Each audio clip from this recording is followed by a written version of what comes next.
क्या नहीं मिल पा रहा है मातृत्व का सुख या कोई ऐसी समस्या जो नहीं बता पा रहे किसी को? महिलाओं की हेल्थ से जुड़ी हर समस्या का जवाब देंगी डॉक्टर आशा शर्मा। हर शनिवार दोपहर 12:30 बजे हमारे कार्यक्रम आपकी डॉक्टर आपकी समस्याएं में। नमस्कार, मैं डॉक्टर आशा शर्मा हूँ, गायनेकोलॉजिस्ट। आज मैं आपको मैं एक केस करके आ रही हूँ। सुनने में आपको बड़ा अजीब सा लगेगा और ये लगेगा कि शायद ये नॉर्मल है, लेकिन नहीं, ये फाइब्रॉइड था। फाइब्रॉइड होता है, एक ट्यूमर होता है जो कि बच्चेदानी के अंदर होता है, यूट्रस के अंदर होता है, और ये अंदर भी हो सकता है, बाहर भी हो सकता है, बीच में भी हो सकता है।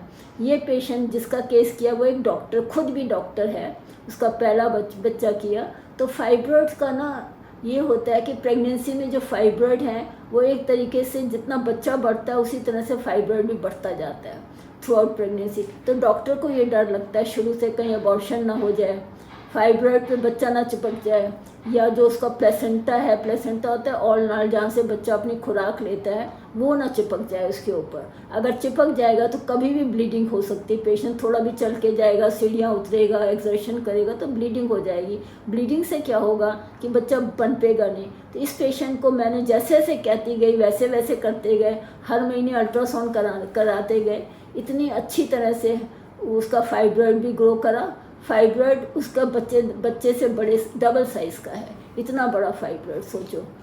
मतलब 37 वीक्स में हमने उसको निकाल लिया, बच्चा भी बच गया, माँ भी बच गई और सब कुछ ठीक हो गया, कोई ब्लीडिंग भी नहीं हुई। इसमें 4 खतरे होते हैं जो माँ को खतरे होते हैं। वो किसी तरह बच्चा अंदर मर सकता है, कई दफ़ा ब्लीडिंग हो सकती है, इतनी हैवी ब्लीडिंग होती है। तीसरा जो खतरा होता है, सबसे ज़्यादा जो डॉक्टर को डर लगता है, वो ये होता है कि अगर फाइब्रॉइड के बाद निकालने के बाद, बच्चा निकलने के बाद बच्चेदानी सिकुड़ी नहीं, मतलब कॉन्ट्रैक्ट करती है बच्चेदानी, स्पंज की तरह एकदम, बच्चा निकलते ही स्पंज की तरह एकदम छोटी हो जाती है। अगर वो छोटी नहीं होगी तो हमें बच्चेदानी निकालनी पड़ेगी, खून बहता जाएगा तो हमें बच्चेदानी निकालनी पड़ेगी। तो आगे जाके उसको बच्चा नहीं दे कभी भी हो पाएगा। इसलिए डॉक्टर डरते हैं, और मैं भी डर रही थी, और इतनी अच्छी तरह से हो गया, सब ठीक ठाक हो गया। और इसका मतलब ये है कि फाइब्रॉइड अगर किसी लेडी को है तो वो डरे नहीं। अगर डॉक्टर ठीक है तो ट्रीटमेंट ठीक से कराए, जैसे जैसे वो कहता रहे कि आप लेटो, उठो, बैठो, चलो, उस तरह से अगर फॉलो करेगा तो उसको फाइब्रॉइड भी तंग नहीं करेगा और बच्चा भी उसको मिल जाएगा। एक बात जो समझाना चाहती हूँ, लोग कहते हैं ना कि कोई भी ऑपरेशन करो तो उसमें 2-3 बीमारियाँ एक साथ निकाल सकते हैं, लेकिन एक ये बीमारी है यूट्रस की, फाइब्रॉइड की, जो हम डिलीवरी के दौरान, जब प्रेगनेंसी को डिलीवरी कराते हैं, उसमें फाइब्रॉइड को हम छूते भी नहीं हैं, क्योंकि ये इसका गुब्बारा होता है ब्लड का, और इतना ब्लड जाता है विदिन मिनट्स में कि आप पेशेंट ख़त्म हो सकता है। तो इसलिए इसको हम कोशिश करते हैं कहीं छुए ना। फिर इस फाइब्रॉइड को जब डिलीवरी हो जाती है उसके 5 महीने के बाद, 6 महीने के बाद चेक करके अल्ट्रासाउंड से तब ऑपरेशन करते हैं। कोई डॉक्टर भी नहीं कभी फाइब्रॉइड प्रेगनेंसी में निकालेगा।